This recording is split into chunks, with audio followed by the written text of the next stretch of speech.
Dunia mengenal Soekarno sebagai proklamator, tapi tahukah Anda bahwa ia merintis revolusi dengan menikahi istri bapak kosnya sendiri? Dia adalah Inggit Garnasih, perempuan yang menjual jamu dan bedak demi membiayai setiap langkah politik Soekarno, namun justru memilih pergi saat gerbang istana sudah di depan mata.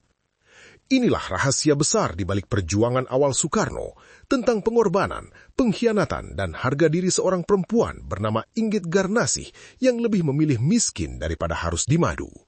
Ini adalah kisah cinta paling kontroversial sekaligus paling berjasa dalam sejarah Indonesia yang jarang dibahas di buku sekolah. Ini bukan Orde Lama, apalagi Orde Baru. Ini adalah Orde paling baru. Kita akan bahas tuntas berbagai kisah dan peristiwa sejarah paling menarik yang pernah terjadi. Memahami sejarah adalah bekal berharga untuk menghadapi masa depan. Karena satu hal yang pasti, sejarah pasti akan terulang. Jangan lupa klik tombol subscribe dan nyalakan notifikasi agar Anda tidak ketinggalan video terbaru dari kami. Bersama belajar dari masa lalu untuk bekal masa depan yang lebih baik. Sejarah seringkali hanya mencatat nama-nama pria besar yang berdiri di atas podium, meneriakkan kemerdekaan dengan suara menggelegar. Namun, di balik bayang-bayang raksasa bernama Soekarno, ada satu nama perempuan yang nyaris dilupakan oleh buku-buku sekolah, namun perannya sangat vital. Tanpa perempuan ini, Soekarno mungkin hanyalah seorang orator tanpa ongkos, seorang pemimpi tanpa logistik, dan seorang pejuang yang layu di tengah jalan. Inilah kisah Inggit Garnasih, perempuan yang tidak hanya memberikan cintanya, tetapi juga seluruh hidup, harga diri, dan tetes keringatnya untuk melahirkan seorang pemimpin bangsa. Seorang perempuan yang memilih setia dalam derita, namun teguh saat harga dirinya dipertaruhkan. Mari kita selami sisi paling manusiawi dari sang proklamator dan perempuan yang menjadi fondasi hidupnya. Banyak yang mengira bahwa kejayaan Soekarno adalah hasil dari kecerdasannya semata. Memang benar, Soekarno adalah sosok yang jenius, namun jenius saja tidak cukup untuk membiayai sebuah revolusi di bawah tekanan kolonial yang menyesakkan. Ada mesin penggerak yang bekerja dalam sunyi, jauh dari sorot lampu panggung, dan mesin itu adalah seorang perempuan Sunda bernama Inggit Garnasih. Inggit bukan sekedar pendamping yang duduk manis menunggu suami pulang dari rapat-rapat politik. Ia adalah sosok yang membumikan mimpi-mimpi besar Soekarno saat sang fajar masih berupa kerlip kecil yang redup. Ketika Soekarno sibuk menyusun retorika untuk membakar semangat rakyat, Inggit sibuk memastikan ada nasi di piring dan buku-buku referensi di meja belajar suaminya. Dunia mungkin mengenal Soekarno sebagai singa podium, namun Inggitlah yang memelihara singa itu agar tetap memiliki taring. Ia adalah logistik, ia adalah moral, dan ia adalah pelindung bagi Soekarno muda yang masih mencari jati diri. Tanpa kehadiran Inggit, api perlawanan dalam diri Soekarno mungkin sudah padam sejak ia masih di bangku kuliah. Sangat provokatif jika kita menyadari bahwa sejarah seolah sengaja meminggirkan peran Inggit hanya karena ia berakhir dengan perceraian. Padahal fondasi Indonesia merdeka dibangun dari tetes keringat seorang perempuan yang rela berjualan apa saja demi membiayai pergerakan suaminya. Inggit adalah pahlawan tanpa tanda jasa dalam arti yang paling menyakitkan.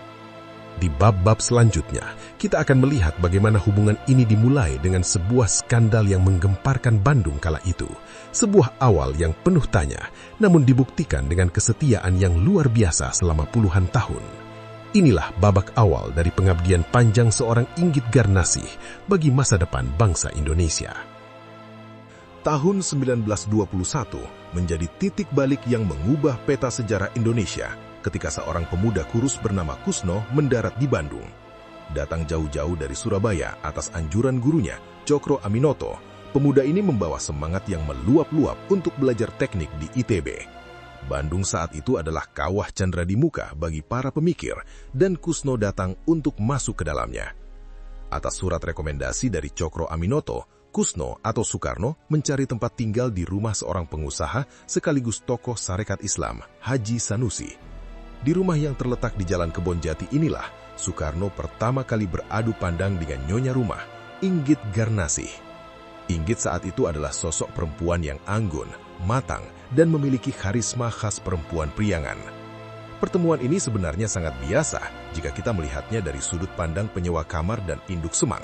Namun, ada getaran yang berbeda sejak pertama kali Soekarno menginjakkan kaki di rumah tersebut. Inggit menyambut pemuda itu dengan kehangatan yang belum pernah Soekarno rasakan sebelumnya di perantauan, sebuah kenyamanan yang kelak akan menjadi ketergantungan. Soekarno yang masih berusia 20 tahun merasa menemukan sosok ibu sekaligus teman diskusi pada diri Inggit yang berusia 33 tahun. Jarak usia 13 tahun bukanlah penghalang, melainkan justru menjadi daya tarik bagi Soekarno yang memang menyukai kedewasaan. Inggit, di sisi lain, melihat sesuatu yang istimewa pada pemuda penyewa kamar ini, sesuatu yang tidak ia temukan pada suaminya sendiri.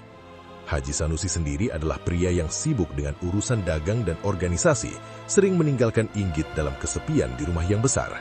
Kehadiran Soekarno mengisi ruang kosong itu dengan diskusi cerdas dan candaan yang menghidupkan suasana. Inilah benih-benih awal dari sebuah hubungan yang kelak akan mengguncang norma sosial di lingkungan mereka. Mari kita bicara tentang realitas yang mungkin tidak ingin didengar oleh para pemuja moralitas kaku. Di bawah atap rumah Haji Sanusi, sebuah drama cinta segitiga mulai bersemi secara perlahan namun pasti.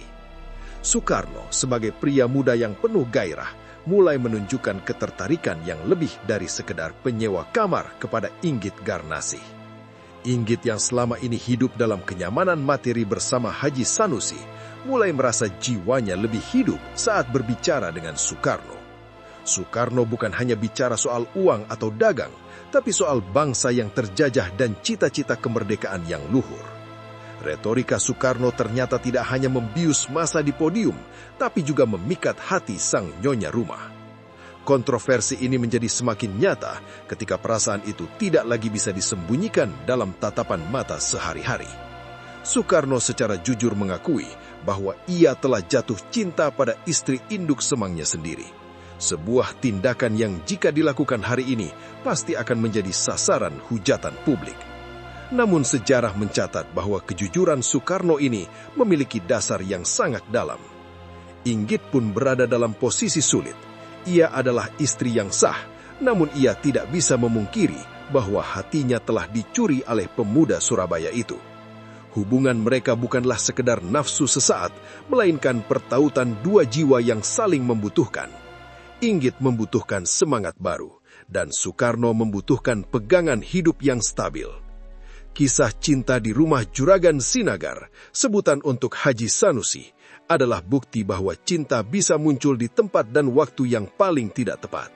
Namun bagi Soekarno dan Inggit, ini bukanlah kesalahan, melainkan takdir yang harus mereka jalani. Mereka siap menghadapi konsekuensi sosial apapun demi bisa bersama dan merajut masa depan. Keputusan besar akhirnya harus diambil, dan disinilah kita melihat sisi luar biasa dari seorang Haji Sanusi. Ketika Soekarno dengan jantan mengakui perasaannya, Haji Sanusi tidak membalas dengan amarah atau kekerasan. Ia adalah seorang pria yang dewasa dan mungkin menyadari bahwa kebahagiaan Inggit tidak lagi berada di tangannya. Haji Sanusi memilih untuk menceraikan Inggit secara baik-baik dengan syarat yang sangat mengharukan. Soekarno harus menjaga Inggit dengan sungguh-sungguh. Ini adalah momen yang jarang terjadi dalam sejarah cinta, di mana seorang suami merelakan istrinya untuk pria lain demi kebaikan sang istri. Skandal ini pun berakhir dengan sebuah perceraian yang sah secara agama dan negara. Setelah masa iddah berakhir, tepatnya pada tanggal 24 Maret 1923, Soekarno dan Inggit Garnasih resmi menikah di Bandung. Pernikahan ini dilakukan secara sederhana, namun memiliki makna yang sangat besar bagi perjalanan politik Soekarno ke depan. Dengan adanya Inggit di sisinya, Soekarno merasa memiliki pelabuhan yang aman untuk memulai perjuangan besarnya. Tentu saja pernikahan ini mengundang bisik-bisik di kalangan masyarakat Bandung saat itu, mengingat status Inggit yang lebih tua dan cara mereka bersatu. Namun Inggit tidak peduli dengan gunjingan orang. Ia fokus sepenuhnya pada suaminya yang masih berstatus mahasiswa. Ia tahu bahwa pria di sampingnya ini memiliki potensi untuk menjadi orang paling berpengaruh di tanah air. Inilah awal dari kemitraan legendaris yang akan berlangsung selama 2 dekade. Sebuah pernikahan yang dibangun di atas kejujuran yang pahit, namun dijalani dengan kesetiaan yang luar biasa manis. Inggit telah memilih jalannya, dari seorang istri saudagar kaya menjadi istri seorang aktivis miskin yang masa depannya penuh dengan ketidakpastian.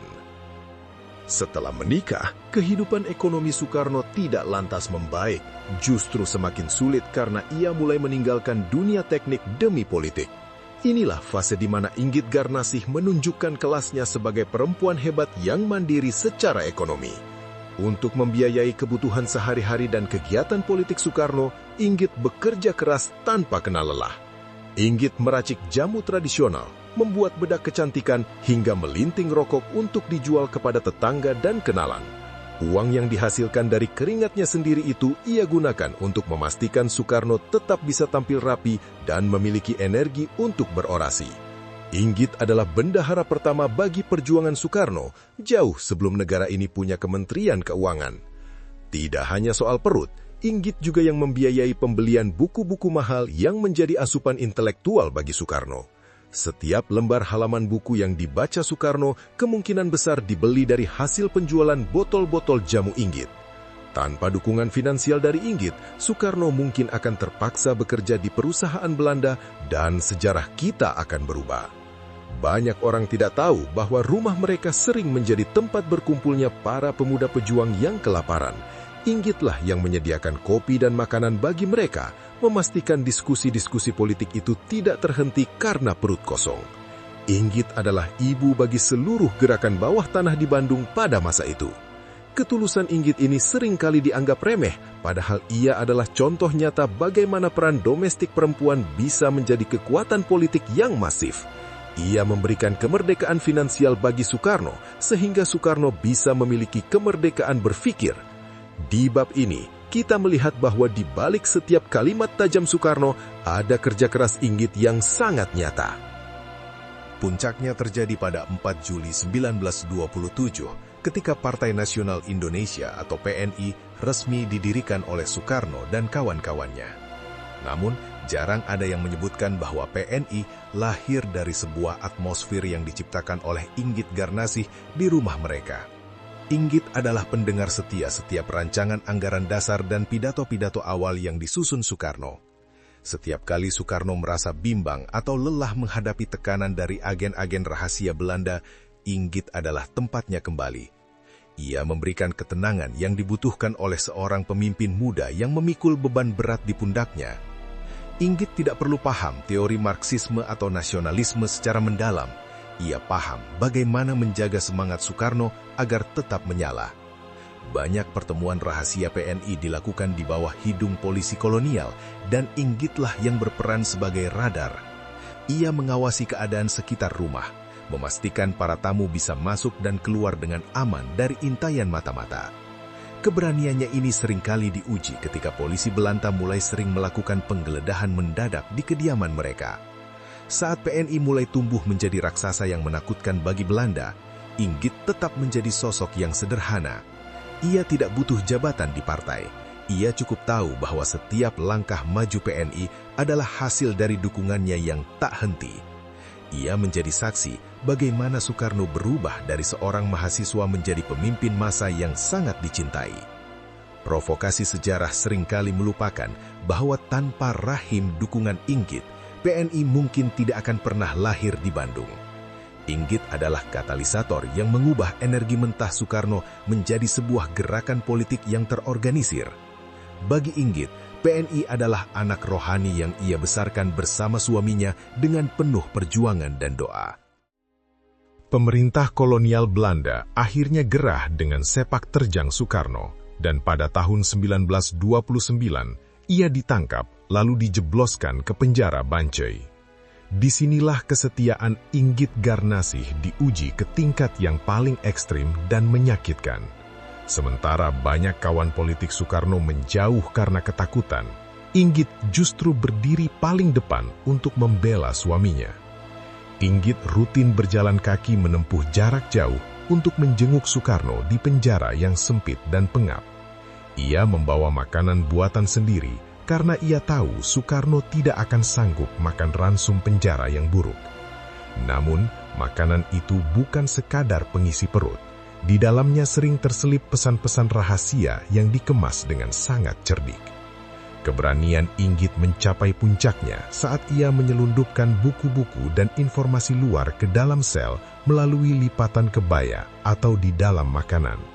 Informasi inilah yang memungkinkan Soekarno menyusun naskah pembelaan legendaris berjudul Indonesia Menggugat.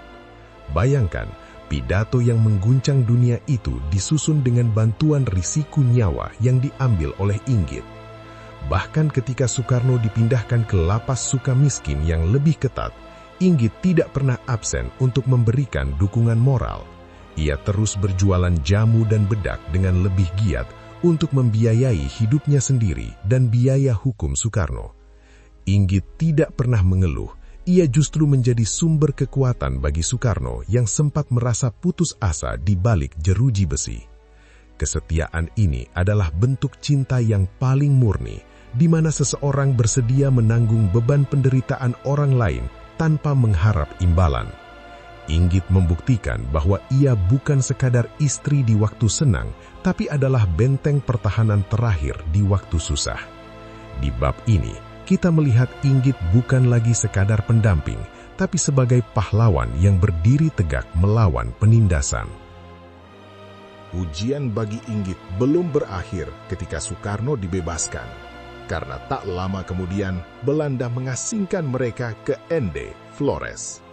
Ini adalah hukuman yang bertujuan untuk memutus hubungan Soekarno dengan rakyatnya dan mematikan semangat juangnya di tempat terpencil. Namun, Belanda lupa bahwa Soekarno membawa serta kekuatan rahasianya, yaitu Inggit Garnasih. Di Ende, hidup mereka sangat melarat dan terisolasi dari peradaban yang mereka kenal di Jawa. Inggit kembali menjadi pilar keluarga. Ia berkebun, mengurus rumah yang sederhana, dan menemani Soekarno merenung di bawah pohon sukun. Di tanah pembuangan inilah, Inggit menjadi satu-satunya teman bicara yang bisa dipercaya oleh Soekarno saat ia merasa dunia telah melupakannya. Penderitaan berlanjut ketika mereka dipindahkan ke Bengkulu pada tahun 1938. Di sana, tantangan hidup tetap berat, namun semangat Inggit tidak pernah luntur sedikitpun. Ia tetap menjadi sosok yang ceria dan penuh harapan, meyakinkan Soekarno bahwa suatu hari nanti, masa pembuangan ini akan berakhir dengan kemenangan. Namun, di Bengkulu pulalah sebuah retakan mulai muncul dalam hubungan mereka yang selama ini tampak kokoh. Soekarno mulai sering berinteraksi dengan seorang gadis muda bernama Fatmawati, anak dari salah satu tokoh Muhammadiyah setempat. Inggit, dengan naluri perempuannya, mulai merasakan ada sesuatu yang berubah dalam diri suaminya. Bab ini menunjukkan betapa besar harga yang harus dibayar Inggit untuk kesetiaannya selama belasan tahun di pengasingan. Ia telah memberikan masa mudanya, kecantikannya, dan seluruh energinya untuk menemani Soekarno di titik terendah. Namun, takdir mulai menyiapkan sebuah akhir yang pahit bagi perjalanan cinta mereka yang heroik ini. Keinginan Soekarno untuk memiliki anak kandung menjadi alasan klasik yang akhirnya merusak keharmonisan mereka. Inggit, yang secara medis memang sulit untuk memberikan keturunan bagi Soekarno, menyadari bahwa suaminya sangat merindukan kehadiran seorang ahli waris. Di Bengkulu, ketertarikan Soekarno pada Fatmawati pun semakin terang-terangan dan tidak bisa ditutupi lagi. Soekarno akhirnya meminta izin kepada Inggit untuk menikah lagi dengan Fatmawati demi mendapatkan keturunan. Ini adalah momen paling provokatif dalam sejarah hidup mereka. Seorang pria yang telah dibesarkan dan dibiayai oleh seorang perempuan kini meminta izin untuk menduakannya. Soekarno menjanjikan bahwa Inggit akan tetap menjadi istri pertama dan tetap dihormati. Namun, Inggit Garnasih bukanlah perempuan biasa yang mau tunduk pada tradisi poligami demi mempertahankan status sebagai istri seorang pemimpin. Baginya, cinta adalah pengabdian yang utuh, dan ia telah memberikan segalanya tanpa sisa kepada Soekarno. Inggit memberikan jawaban yang sangat tegas dan berwibawa, "Aku tidak mau dimadu." Jawaban itu adalah tamparan bagi ego Soekarno, namun sekaligus bukti betapa tingginya harga diri seorang Inggit Garnasih. Ia lebih memilih untuk kehilangan gelar istri Soekarno daripada harus berbagi hati dengan perempuan lain. Inggit tidak ingin pengabdiannya selama 20 tahun diakhiri dengan posisi sebagai istri yang disisihkan. Inilah babak yang paling menyedihkan, di mana sebuah hubungan yang telah melewati penjara dan pengasingan justru runtuh karena isu keturunan. Inggit memilih untuk melepaskan Soekarno agar suaminya bisa mengejar kebahagiaannya sendiri, sebuah bentuk pengorbanan terakhir yang sangat menyayat hati. Cinta Inggit tidak pernah bersyarat, namun harga dirinya tidak bisa ditawar. Pada tahun 1943, saat Indonesia masih di bawah pendudukan Jepang, perceraian itu akhirnya resmi terjadi. Inggit Garnasih memutuskan untuk pulang ke Bandung, kembali ke rumah sederhananya tanpa membawa harta benda dari Soekarno. Ia pergi dengan martabat yang utuh, meski hatinya pasti hancur berkeping-keping melihat pria yang ia besarkan kini akan bersanding dengan orang lain. 2 tahun kemudian, Soekarno memproklamasikan kemerdekaan Indonesia dan menjadi presiden pertama Republik Indonesia. Di saat seluruh dunia menyoraki kehebatan Soekarno di Istana Merdeka, Inggit duduk tenang di Bandung, tetap berjualan jamu untuk menyambung hidup. Ia mengamati kemerdekaan bangsa ini dari jauh, tahu betul bahwa ia punya andil besar dalam setiap jengkal kemerdekaan itu. Inggit tidak pernah menuntut pengakuan sebagai ibu negara. Ia tidak pernah meminta fasilitas mewah dari negara yang telah ia bantu kelahirannya. Ia tetap menjadi sosok yang mandiri dan bersahaja hingga akhir hayatnya, menjaga rahasia-rahasia Soekarno dengan sangat rapat. Kesetiaannya pada prinsip tidak mau dimadu tetap ia pegang teguh hingga maut menjemput. Sejarah mencatat bahwa saat Soekarno jatuh dari kekuasaannya dan menjadi tahanan rumah di akhir hayatnya, Inggit tetap menunjukkan kebesaran hatinya. Ia datang menjenguk Soekarno, memberikan penghiburan terakhir bagi pria yang pernah ia cintai sepenuh jiwa. Inggit membuktikan bahwa dendam tidak memiliki tempat di hati seorang perempuan yang memiliki jiwa sebesar samudra. Kisah Inggit Garnasih adalah pengingat bagi kita semua bahwa di balik setiap narasi besar tentang pahlawan, ada pengorbanan sunyi yang seringkali tidak dihargai. Inggit wafat pada tahun 1984, meninggalkan warisan tentang kesetiaan, kemandirian, dan harga diri. Ia adalah fajar sejati yang menerangi jalan bagi sang fajar lainnya untuk bersinar di langit Indonesia. Bagaimana pendapat kalian tentang sosok Inggit Garnasih? Apakah menurut kalian sejarah sudah cukup adil dalam mencatat perannya bagi kemerdekaan Indonesia? Tuliskan pemikiran kalian di kolom komentar di bawah. Mari kita hargai jasa para perempuan hebat bangsa ini. Jangan lupa untuk like video ini jika kalian merasa mendapatkan wawasan baru, subscribe untuk konten-konten sejarah menarik lainnya, dan bagikan video ini agar semakin banyak orang yang mengenal sosok Inggit Garnasih. Sampai jumpa di video berikutnya.